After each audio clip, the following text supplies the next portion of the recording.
Hello, everybody, and welcome to the Watch and Listen podcast. This is a podcast all about watches. I'm your host, Matt. I do this show with my friend Cameron Weiss, the master watchmaker and CEO of the Weiss Watch Company, making watches from scratch right here in Los Angeles, California.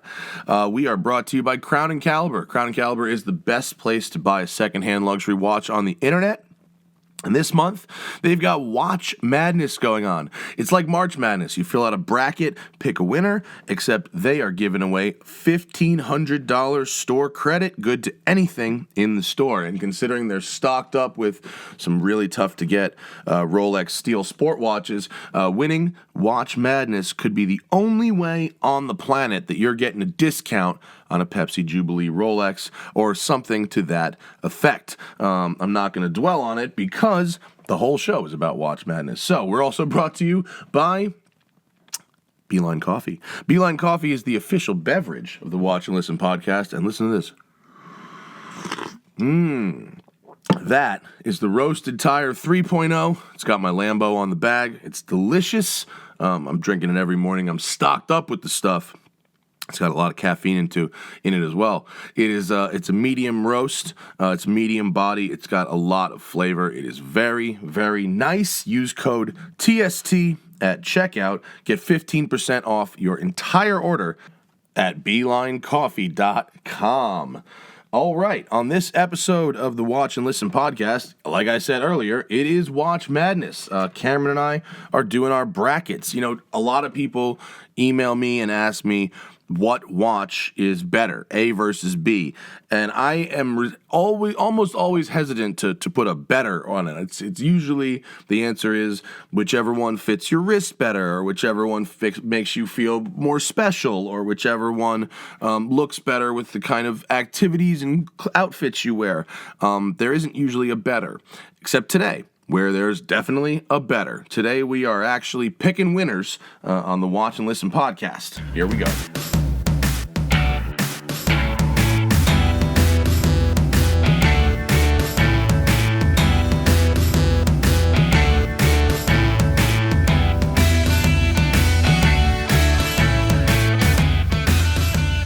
That's it. It's the Watch and Listen podcast. We're back. Hi, folks. It's been a bit of a hiatus. Had to take it. I just had to take it. I don't know. You had a baby. Yeah. Something about watches are such a highly specific topic that after a while I'd spent so much time in 2018 talking about watches. I was like, I don't want to talk about watches anymore. I had to step away from a second. But back in the game. Cameron Weiss in the house. What's happening? Oh, just loving having a baby. Loving having a baby. Yeah. Huh? Yeah, I understand. It's a lot of work, though. Where's your baby? There she is. There's your baby on the gram. And we've got the 38 millimeter in there Genevieve. for scale. Yeah, for scale of baby. Yeah. You measure the baby in millimeters, right? Well, she's 3 watches long. And she weighs 47 platinum cases. Yeah. Yeah. Very, very cute baby. Thank you. How's Whitney? Oh, she's great. Yeah. She is loving having a baby. Is she just full-time momming at the moment? She still does all of our customer service, all of our marketing, and manages to cart little Genevieve all around town to go to cafes and have a good time. Everywhere but the office. Yeah. She has not been physically into the office since Genevieve arrived. Yeah, and I don't blame her. Yeah. I would use that excuse too, right? Yeah, it's a bit of a commute. If you own the company, do you still get like maternity leave from the company? You do. Technically, you do. But you don't get paid, and you also, you just lose money all around. It's just burning money. Yeah. Fortunately, Crown & Caliber is here to back us up a little bit. Yeah. Yeah. March Madness, Watch Madness. Here it is. Crown & Caliber has a little game. Because the problem is, unless you are a mega nerd, you hit a wall of what to talk about with watches. There's only so many new watches, and there's only so many things you can do with them. Like, if you put on a watch and go on a hike versus putting on a watch and going for a drive, what is different? But Watch Madness gives us, I don't know, something, a winner to find. Yeah. Elimination, a contest.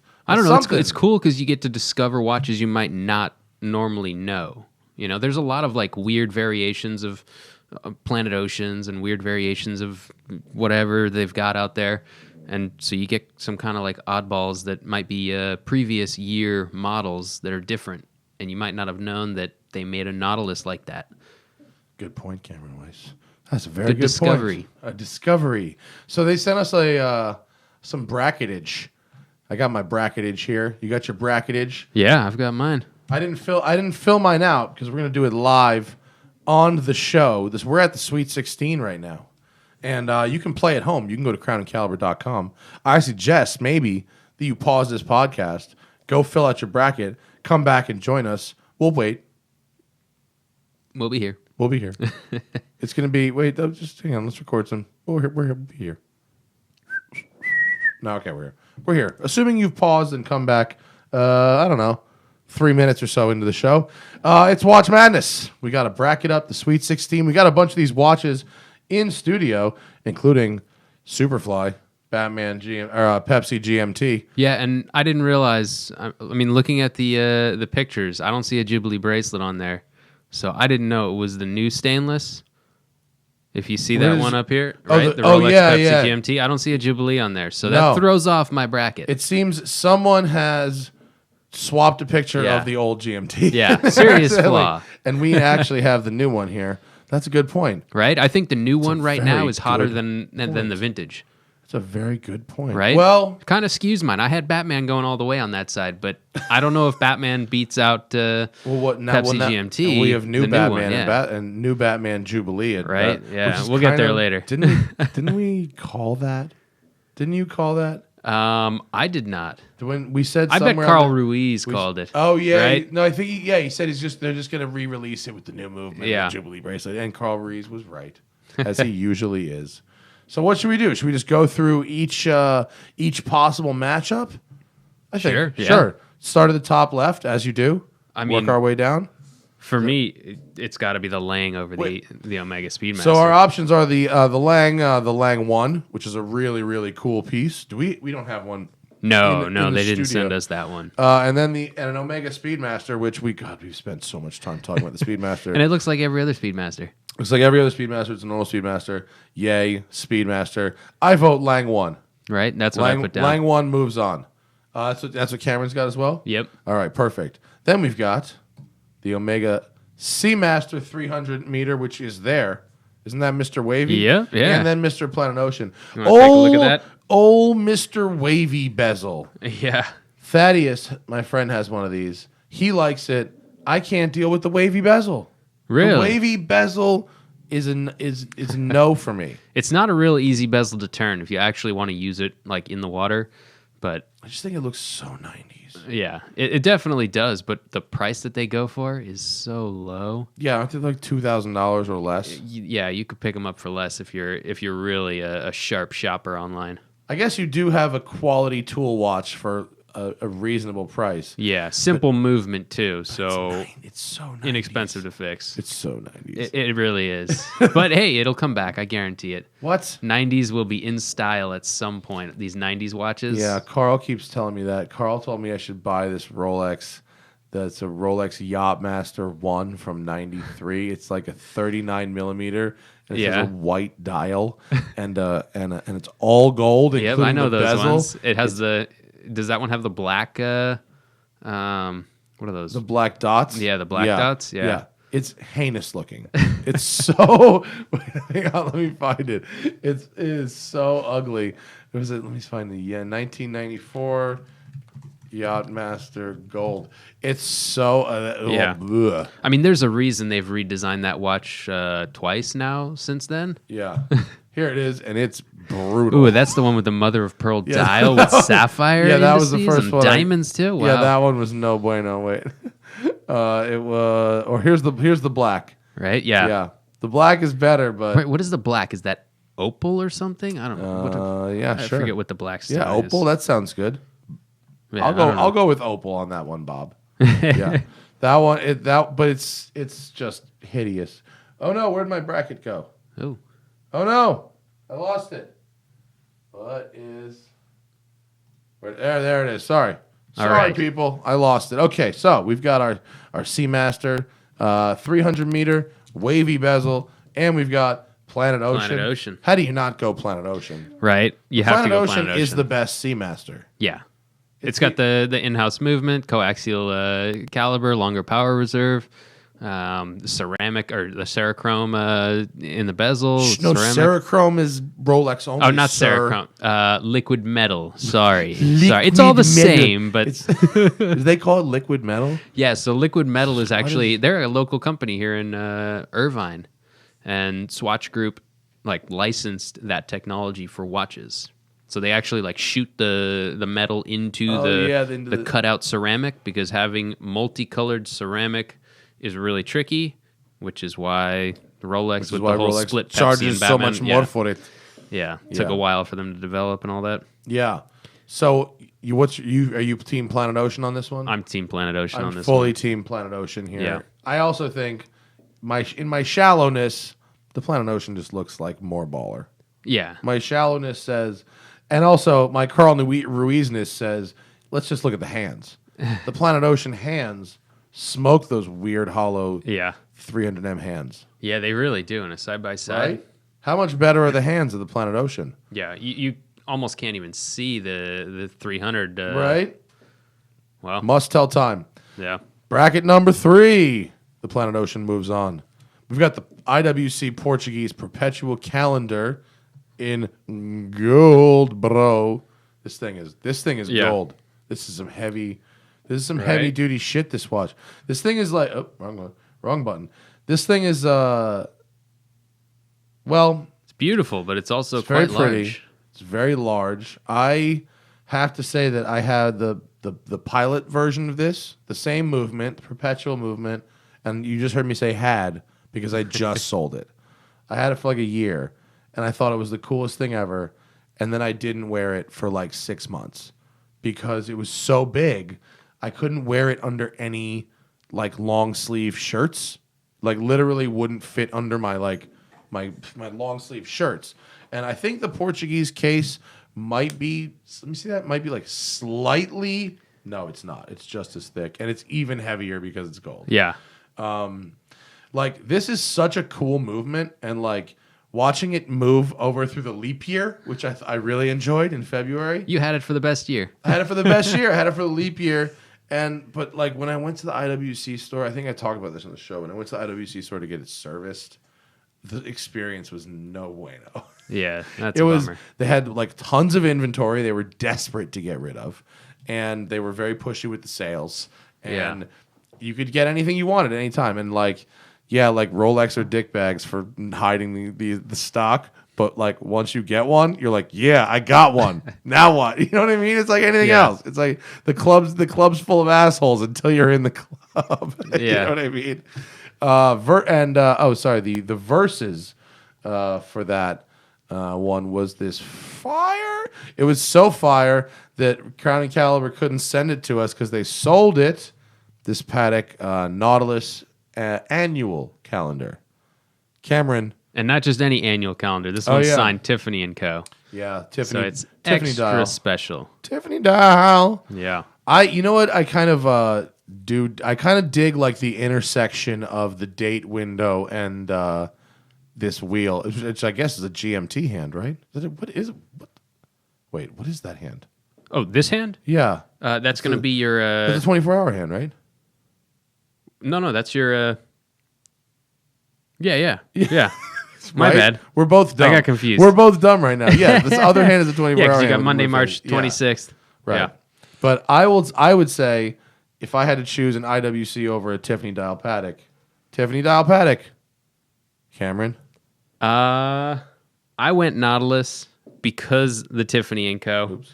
If it wasn't Tiffany & Co. on this one, I probably would go with the IWC. But really? I went Nautilus on this particular one. Those little 10 letters stamped it's on there. It's a huge difference. You're so shallow. Yeah, you dick. I know. You're so shallow. I know, it's but all about brands for you, isn't it? Try to buy a stainless steel Patek from Tiffany. I know.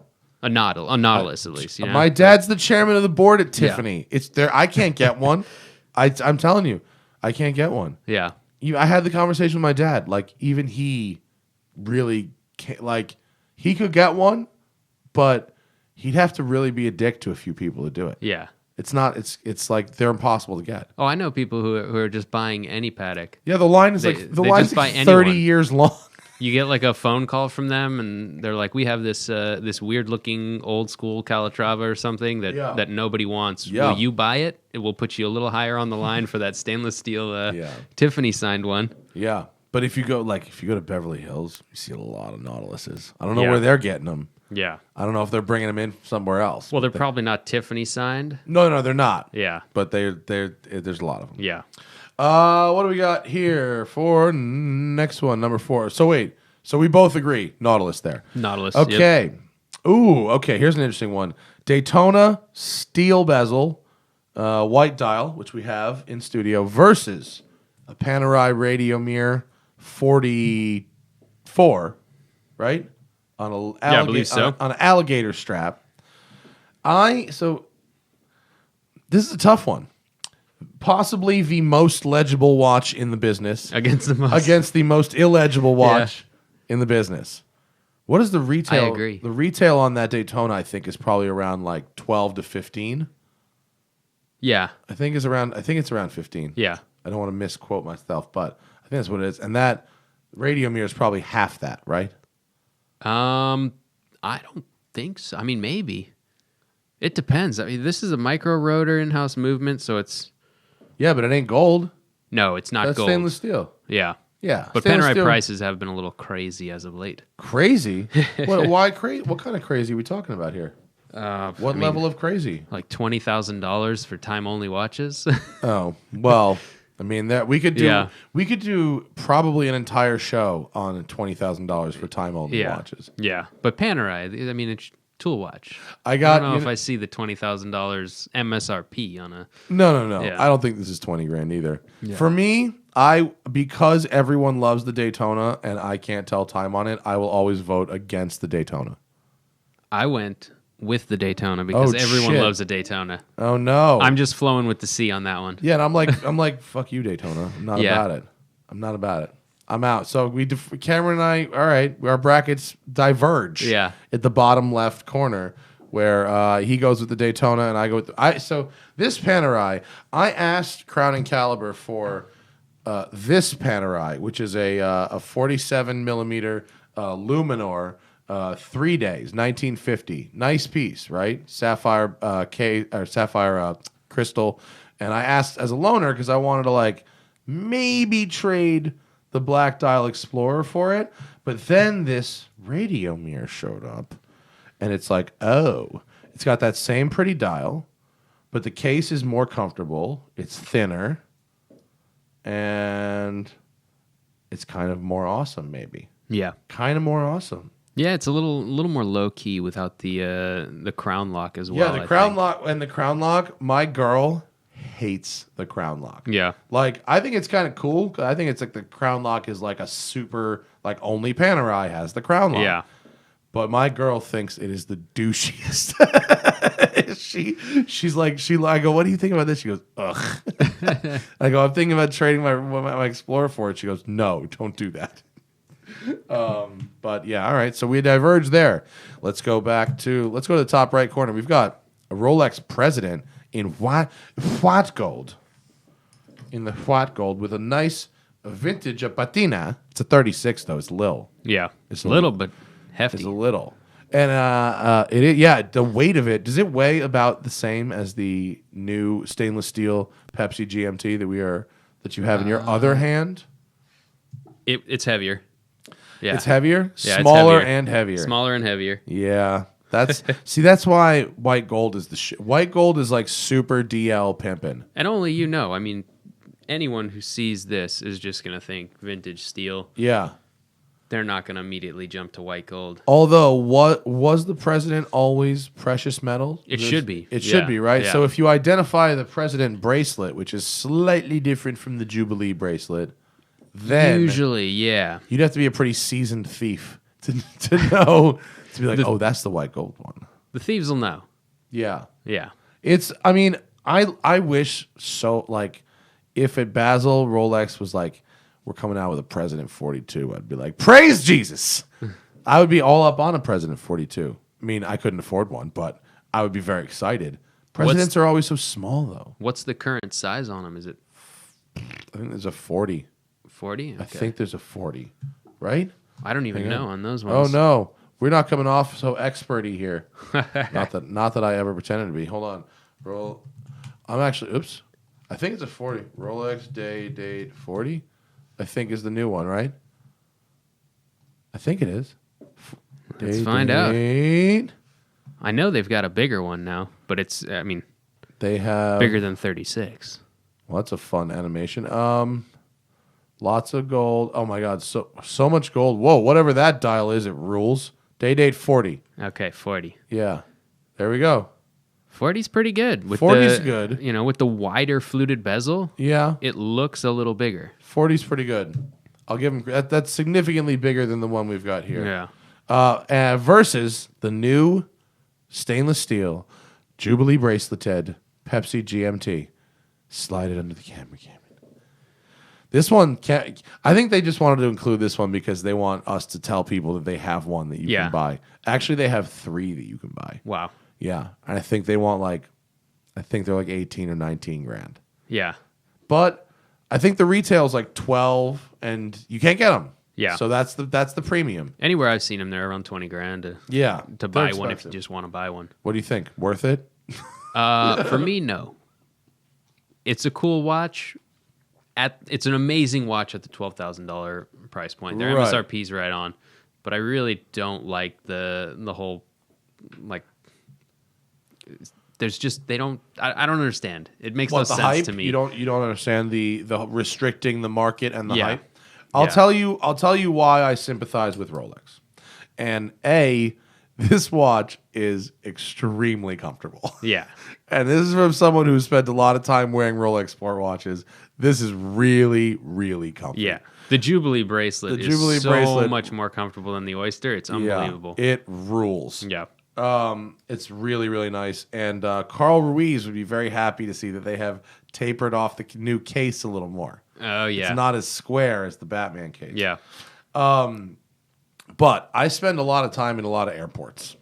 And I spend a lot of time in those airports looking at watches, especially if I'm traveling in Europe, where there's like 1 million watch stores in every airport. You can buy any watch that has come through this show in any airport in the world at any given time, except a steel Rolex. Yeah. So when you have one, it all sucks until you've got one. And when you've got one, there is a real shitty, smug sense of satisfaction about having one, because anyone with $5,000 can walk into any of these stores and get a Black Bay or a Panerai or anything. That's and they've got that or that market covered with Tudor. Yeah, and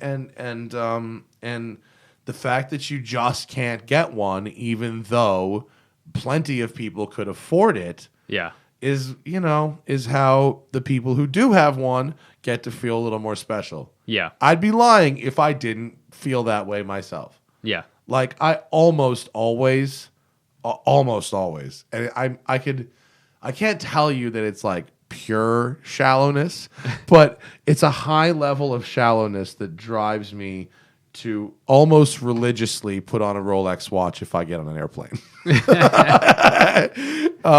So anyway, I am going to go Pepsi GMT because I don't, unless I was going to give that pretty little President to my girl, I don't have a use for it. But I bet you're going to differ from me here too. No, I went with the Pepsi, even though I didn't know that it was the new one with the Jubilee. Oh yeah, because you just went off the paper. Yeah, but okay, I just know people go crazy for Pepsi. Does your bracket change now that you know it's the new one?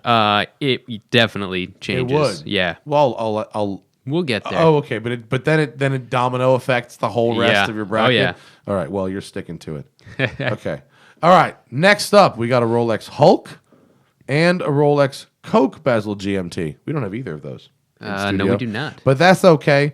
We know what a Rolex Hulk is. It's a Submariner with a green bezel and a green dial. It looks like nuclear waste. It's very fun.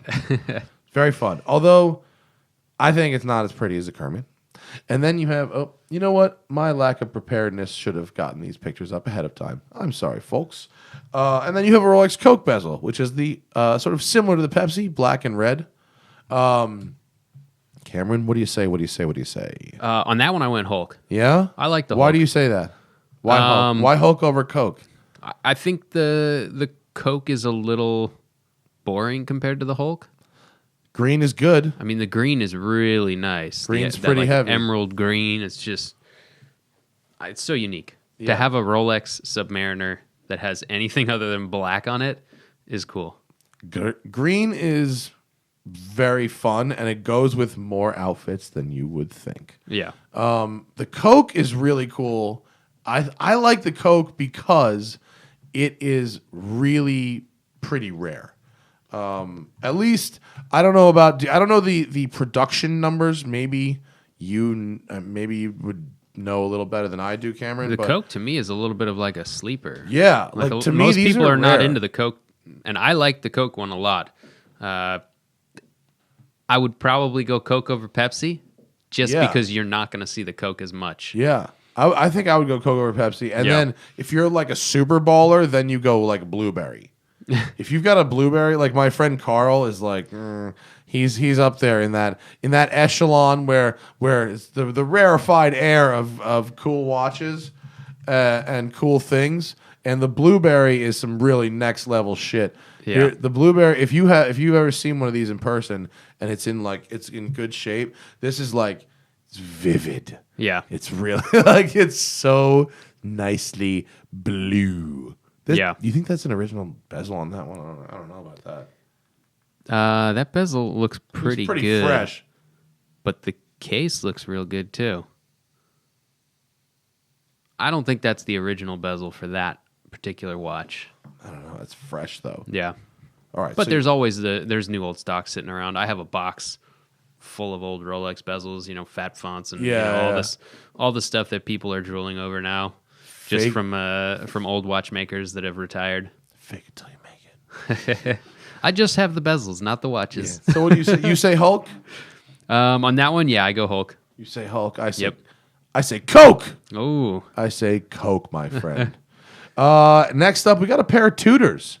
The black bezel, standard Black Bay, which is on the NATO, I believe, right? Yeah. The Black Bay, and then we got the Tudor Black Bay GMT with their version of the Pepsi bezel. Yep. This is the Rolex GMT Pepsi that you can actually buy. Yeah, in stock, available. Yeah. Crown and Caliber's got like 4 or 5 of these actually. What do you think? Something about the snowflake hands on both Tudors, I'm just not into. I love the snowflake hand. You do? Yeah. People either love it or they hate it. Yeah. Spike loves it too. Something about it doesn't work for me visually. I like it. I do like the color of the bezel, like that it's like a matte finish kind of the GMT bezel. Yeah, instead of with the Rolex, they've got the shiny ceramic. Yeah. And I do kind of dig the lack of a Cyclops as well. Yeah. That works. It's definitely a little more tool watch. It is. And a little less it doesn't have the same feel as the modern Rolexes. That's for sure. If you hold the Rolex Pepsi in your right hand and the Tudor one in your left hand, you go, oh, yeah. That's where the extra money goes. I get that. Yeah.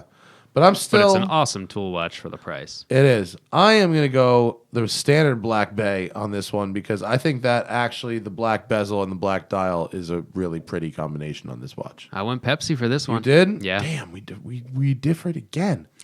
Shit. And then the last one I think is really, really easy. I think it's Rolex Batman versus Rolex Explorer 1. To me, It's like, come on, Explorer 1's weak. Batman is strong. Right, Cam? Explorer 1 is a great watch, but it's really basic. It's Batman. It's kind of Batman for sure. Yeah. I think the Rolex Explorer 1 actually makes a good women's watch too. It's smaller. Yeah. Smaller is good. And an Air King as well, which is what Hannah actually wears. Yeah. All right, so back to let's pick winners here. The Lange versus the Planet Ocean. Lange. Yeah. Dear. I had Lange on that. Yeah. The Patek Nautilus versus The Daytona. the Daytona. Daytona. You say Daytona? People love the Daytona. For me, it's going to be Nautilus versus Radiomir, and I say Nautilus. So, all right. And then President versus, GMT, Pepsi versus Hulk for you, Cameron? I had the Hulk going. Okay. Now that I see the real deal, it's the new Jubilee, I would switch it. I think the Pepsi would take it on that. But okay. I'll stay true to what I wrote. Hulk. All right. So I think I go Coke on the second, and I think the Pepsi would take out the Coke in the second. Right. And then we have, you like the Tudor GMT there? I like the other Black Bay, and then and we both like Batman. Yep. Does Batman take out both Tudors? Oh, yeah. Okay, so we agree on that. Rolex always beats Tudor in the modern stuff, I think. It does. I mean, it does by design. Yeah. It does That's the idea. Since 28 or since 26 or whatever. Since Hans Wilfdorf says, I will make a cheaper version of this, and although credit where it's due, I have seen some of the newest Tudors that I kind of dig. That Tudor black and gold thing from Basel this year, is kind of hot. Yeah, the you're talking about the bronze and the bronze with like slate. Yeah, pretty hot. That is nice. Yeah, people are going to be dumping, and it's affordable. Yeah, right. So they're not like the Panerai. The Panerai Bronzo, but it's 20 G's. Yeah, that's too much for bronze. And then so now we are at the Lange versus the. What did we decide? Oh, Lange versus. I had Lange versus Daytona, but you were thinking Nautilus. I had Lange versus Nautilus. Either way, I think the Lange still wins. Yeah, I had Lange on that. Okay, so that would make Lange a finalist. Yep. Okay. And then we have the Pepsi Rolex versus the Batman Rolex, right? Yeah. I think Pepsi wins there. Yeah. So that leaves us with Pepsi versus Lange for the win. Which is it's a sad thing to see because I think the Rolex beats it simply because it's so much more popular and iconic status. Yeah. For me personally, Lange 1 takes the cake. I would choose Lange 1 every single time over any Rolex. Right. However, yeah. However, yeah. In the context of the bracket. Yeah, in the context of the bracket, I think Rolex takes it. We don't have a picture. I don't have a picture of a Lange 1. I have to get one for us here. A nice one that will really do you justice here. For what color do you like? Blue? I actually like the silver or silver? white dials. Yeah. How's that? Right. All right, here. I mean, the Lange 1 is that's the Lange 1, the moon phase. Which is even nicer. Super cool. Beautiful piece. Gorgeous watches. Some of the best high-end watchmaking. Beautiful movements, beautiful dials, very unique looking as well. So it's kind of like those Rolexes. If you know what you're looking for, you can see them from across the room. Right. And the one that we got, that datograph that we got, had the prettiest movement I've ever seen in a watch. Yeah. And it was like small, but like crazy heavy. Yeah. And like the density of whatever was going on inside that watch was extraordinary. However, that is I mean, let's call a spade a spade. That's a niche product. Yeah. You know what I mean? The number of people that know Rolex and look up to Rolex is a million times greater than the number of people who know. Like if you're sitting in a bar and two guys are wearing watches and one is wearing a Lange and one is wearing a Pepsi GMT, you know, the implication is that the person with the super hard to get Rolex is more pimp than the dude with the. Most people would think, 100%. I don't know. I've seen a few Langes out there that are like out in the wild, and I immediately know that guy. He knows what he's. You are a watchmaker. Exactly. That's why I say Rolex possess takes the ability to unknow what you know about watches. Yeah. Listen, I possess the ability still to put myself into that mindset. Yeah. And to be that shallow. because I look at who's looking at me because I am that shallow sometimes.